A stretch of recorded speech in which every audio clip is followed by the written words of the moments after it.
ay to look out for their welfare, and I can see many of us are having a very good time dito po sa Liwasang Bonifacio.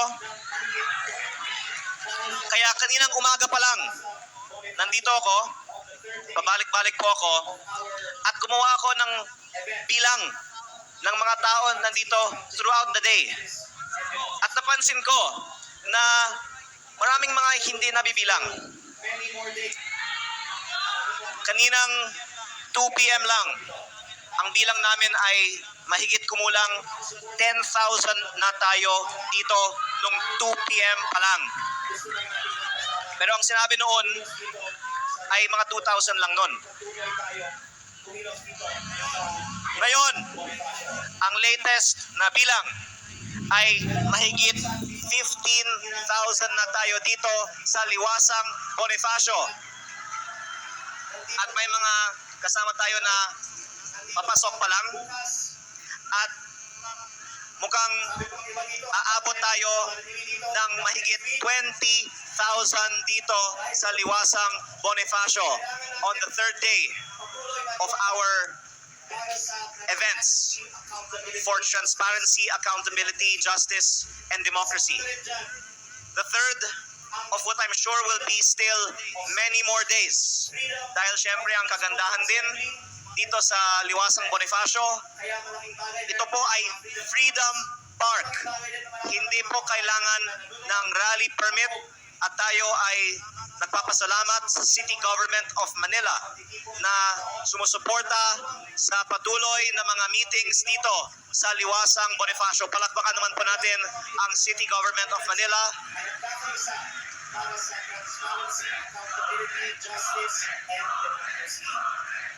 Marami pong mga supporters si Mayor Isko dito. At sana patuloy ang suporta ng local government para kahit ilang araw pa, gusto ng ating mga kasama na kumilos dito sa Liwasang Bonifacio. Pwedeng patuloy tayong kumilos dito sa Liwasang Bonifacio. Dahil alam ko marami sa atin dito, kaninang madaling araw pa lang, nandito na. At nandito pa tonight, andito pa bukas. Sabi po ng iba dito, handa tayo na manatili dito hanggang next week. Dahil kailangan natin patuloy na lumaban para sa transparency, accountability, justice, at democracy. Kasama na rin dyan ang freedom of speech, freedom of peaceful assembly, and freedom of the press. Kaya malaking bagay meron tayong mga freedom parks at malaking bagay din na malaman ng mga kababayan natin na nanonood at home na ito ang isa sa mga pinakamalaki ng mga pagtitipon ngayong taon ng anumang grupo ng mga Pilipino na nagpapakita na napakaraming mga Pilipino sa buong bansa ay nagkakaisa para sa transparency, accountability, justice, and democracy.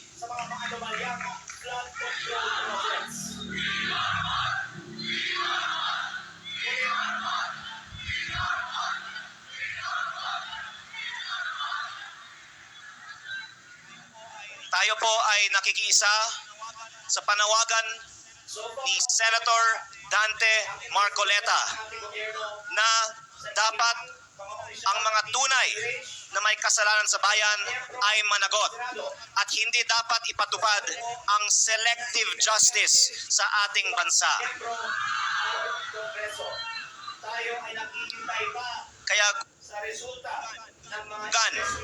ng transparency, accountability, justice, and democracy.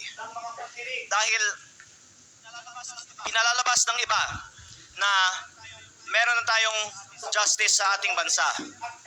Pero hindi po tunay ang hustisya sa ating bansa kapag selective lang ang hustisya. At bilang miyembro ng Kongreso, maaari kong ibahagi ang alam ng marami sa aking mga kasamahan sa Kongreso ang karamihan sa amin ay may malaking kasalanan sa bayan at may kaugnayan sa mga maanomalyang flood control projects. Ngunit accountability, justice, at democracy. Pero habang hindi pa pinapaliwanag kung bakit so far ongoing pa simulan tuloy ang investigasyon ng ating gobyerno sa flood sa ilang mga opisyal ng DPWH, pati mga miyembro ng Senado. may tunay Sinasabi po na iimbestigahan din ang ibang mga miyembro ng Kongreso. Tayo ay naghihintay pa sa resulta ng mga investigasyon na ito. Ngunit last year, nagsagawa ang Kongreso ng mga pagdinig sa flood control projects at pinutol ito noong September 24 dahil binuo na ang Independent Commission for Infrastructure. committee. Natapos na ang trabaho ng ICI noong March 31 at hindi man lang inilabas ang report ng findings ng ICI. Kaya ako po ay naghain ng resolusyon sa Kongreso na buksan muli ng Kongreso ang investigasyon sa flood control at ipakita ng Kongreso na tayo ay para sa tunay na transparency, accountability, justice, at democracy. Pero habang Sa flood control at sa iba hindi pang pa anomalya.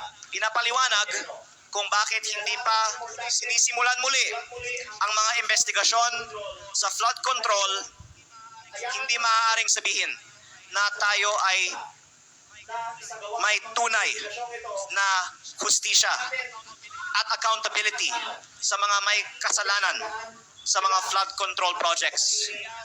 Kaya si Senator Marcoleta ay kinakatakutan ng marami sa gobyerno. Maraming mga senador ay nagsakripisyo para iluklok si Senator Marcoleta bilang chairperson ng Blue Ribbon Committee. Nagkaroon tulungan ng pagdinig ang Senate Blue Ribbon Committee siya pa ang at agad sinasabi pinaputol kakasuhan ang mga pagdinig na ito at nais dahil ayaw tila ng iba na lumabas ang katotohanan at dinedenay ang mga aligasyon isa sa ng mga tumetestigo ng mga delivery ng mga mali-maletang pera sa ibang mga miyembro ng gobyerno, pati na rin ang mismong mga dapat sa magpa-imbestiga sa flood control at sa iba pang mga anomalya sa gobyerno.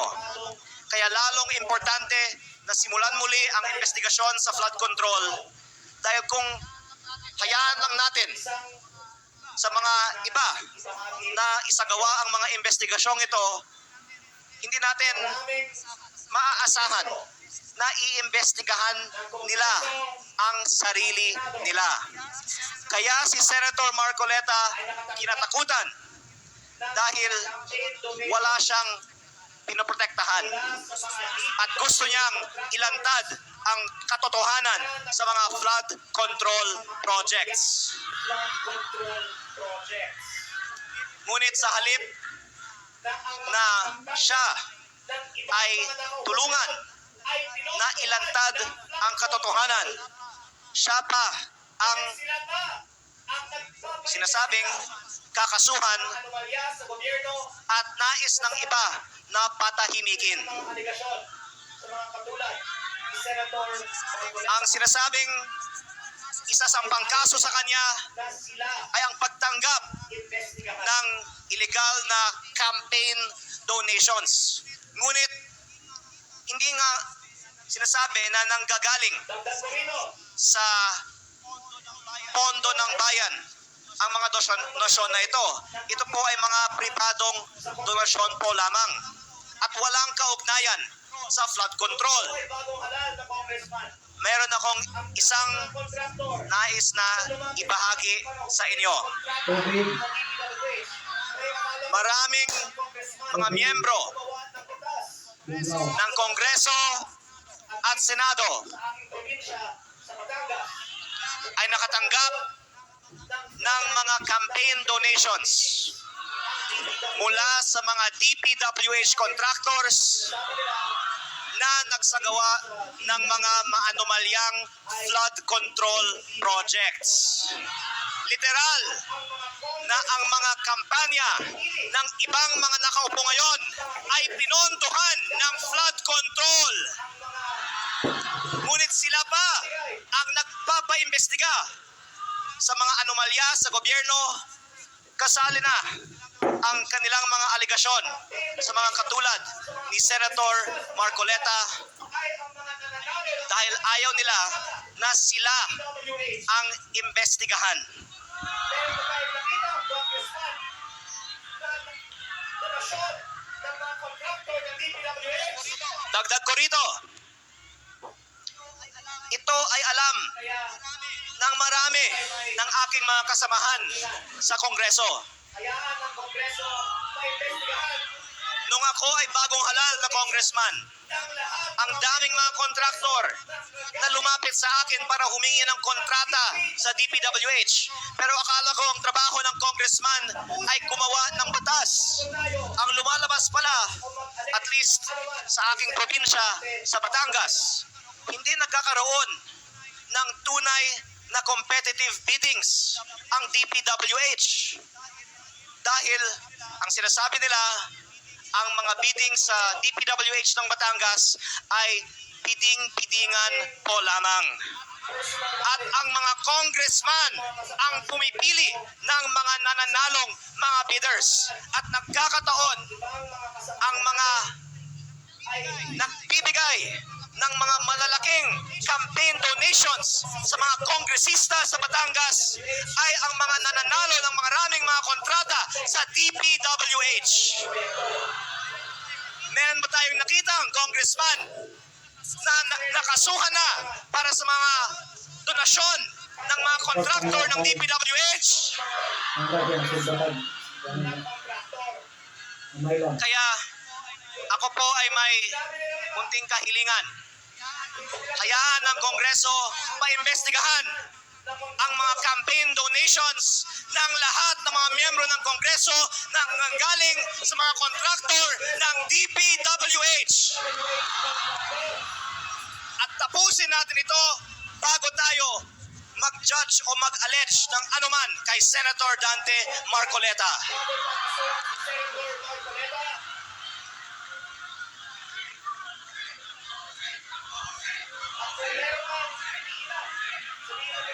Dagdag ko din po ito. Bakit may mga Maraming personal knowledge ang aking mga kasamahan sa Kongreso sa mga kalakaran na ang ibang mga kasamahan namin ay sabay congressman na nagpapasok ng mga proyekto sa budget ng DPWH at sila din ang mga kontraktor ng mga naturang mga proyekto. In fairness po, sinabi naman ng mga lista na paiimbestigahan ang mga congressman na kontraktor.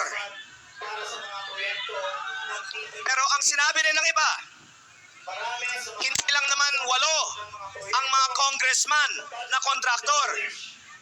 ay may mahirap Sinabi ng iba, sa mga mahigit 20% ng Kongreso ay mga DPWH contractors. lumabas na ng mga testigo Sila ba na patunay ay makakasuhan kaya bago kakasuhan si Senator Marcoleta? sa mga testigo na kinikilala ng ating gobyerno At kung meron man, iilan, sabihin na po natin iilan na makakasuhan, ilan sa kanila bakit may mga congressman na napakalinaw ang ebidensya na sila ay mga kontraktor ng DPWH na hindi man lang pinaiimbestigahan. sa aking personal na opinion. Panghuli, dadagdagan ko po ito. Gagamitin natin ang testimonya Lumabas na rin sa balita noon ilan na ako ay may mga nakalap ang na mga dokumento mula sa DPWH ay iaabsuelto sila sa kanilang na naglalaman ng mga listahan ng mga nagpasok ng mga budgetary insertions ng mga congressman para sa mga proyekto ng DPWH.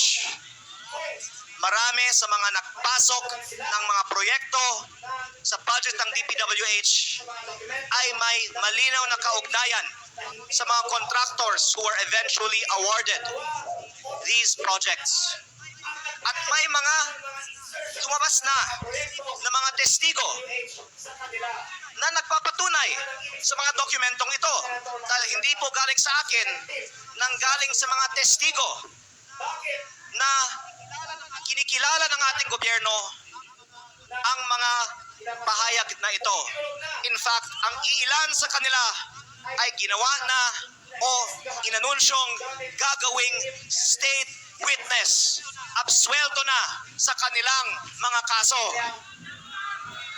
Ngunit Muna sila na sa aking personal na opinion, kung gagamitin natin ang testimonya ng iilan para idawit ang iilan at ang resulta nito ay iaabsuelto sila sa kanilang sariling mga kaso, hindi tama na selective ang justice at dalawa o tatlo lamang ang makakasuhan gamit ng kanilang testimonya. Kung may kaalaman sila na reflected sa mga dokumento ng DPWH na hindi dalawa o tatlo, kung hindi 200 o 300 ang nagbigay ng mga insertions para sa mga proyekto sa DPWH sa kanila. Yan ang ibig sabihin ni Senator Marcoleta na selective ang justice sa ating bansa. Bakit? yan po ay violation May iilan prinsipyo ng transparency na kinakasuhan o ikinulog na habang ang iba ay hindi man lang pinaimbestigahan gamit the same evidence and the same testimonies. seleksyon. Kaya Dahil nakain ako ng resolusyon hayaan natin muna sila na maglabas ng kanilang mga reports dahil inanunsyo naman na lalabas sa mga darating na mga linggo ang mga reports na ito. tayo dito ngayon, Sana nagmumula sa lahat ng mga probinsya uunahin nila ito at Mindanao. sa mga kaso sa mga iba na wala namang kinalaman sa flood control projects. At sana pag lumabas ito, hindi lang 2 o 3, kung hindi 2 o 300 ang paiimbestigahan. Bonifacio, sa Facebook, o pag-uwi natin sa ating mga Yan ang kahalagaan ng ipinaglalaban ni Senator Marcoleta at lahat ng iba nating mga kasama dito ngayong araw. Dahil kongresista. kung hindi equally applied ang batas, yan po ay in violation of the right to equal protection under the law. Yan po ay violation sa mga prinsipyo ng transparency, accountability, justice, at democracy na dapat pinaglalaban ng lahat ng mga miyembro ng Kongreso. Kaya, pangwakas, meron na po akong suggestion. Dahil naghain ako ng resolusyon na simulan muli ng Kongreso Ay maglalantad nito ang investigasyon sa mga flood control projects. kasalukuyan At tayo dito ngayon ay nagmumula sa lahat ng mga probinsya sa Luzon, Visayas at Mindanao. at ng kabinete Una, ay kaalaman hikayatin natin ang ating mga congressman na makiisa sa mga panawagan ng ating pagtitipon ngayong araw. sa Bonifacio At kung hindi man lang sila dadalo dito sa Liwasang Bonifacio, lalantad ng sa Facebook o pag-uwi natin sa ating mga probinsya, na ilang siguro naman marami nga sa atin ay sumuporta sa mga nakaraang mga eleksyon sa ating mga kongresista. Hikayatin natin sila na sumuporta sa pagbubukas muli ng investigasyon ng mga flood control projects themselves ng mga miyembro ng Kongreso Kung nais nila at magtulungan para ilantad ang katotohanan sino ang nakinabang sa mga flood control projects kahit ang ating mga kasamahan sa Kongreso ay madadawit dito. kung At kung sila ay may kaalaman tungkol sa at hindi nila tayo mga bagay na ito, sana sila mismo ay maglalantad nito everyone here at para sa mga marami pang iba na mga kasalukuyan o dating miyembro, sa Liwasang Bonifacio hindi lamang ng Kongreso at Senado, pati na rin ng ehekutibo at ng kabinete na may kaalaman tungkol sa mga anomalous flood control projects, sana makikita nila ang dami ng mga tao dito ngayon sa Liwasang Bonifacio at ang lakas ng suporta ng taong bayan para sa paglalantad ng katotohanan para ma-encourage din sila na ilantad ang katotohanan. Bonifacio bago sila Kaya bigyan natin sila ng konting panahon na mag-isip mga kaibigan kung nais nila nais lang ilantad lumabas ang katotohanan themselves flood control projects katulad at kung nais nilang unahin ang mga flood control investigations kaysa sa mga investigations sa iba. Pero kung lumipas ang panahon at hindi nila tayo papakinggan, I cannot speak for everyone here, pero sa tingin ko, hindi papayag ang mga kasama natin dito sa Liwasang Bonifacio na hindi managot ang mga may kasalanan sa mga flood control projects, and we will have to take other measures to demand accountability for the wrongdoing that has been done. Pero sa ngayon, hihintayin ko po kung may gagawin silang ibang action pa at sana pakinggan nila ang mga kasama natin dito sa Liwasang Bonifacio bago sila magdedesisyon tungkol sa mga susunod pang mga hakbang sa iba nating mga kaibigan na ang nais lang ay lumabas ang katotohanan sa mga nangyari sa mga flood control projects katulad ni Senator Dante Marcoleta. Maraming salamat po at mabuhay po kayong lahat.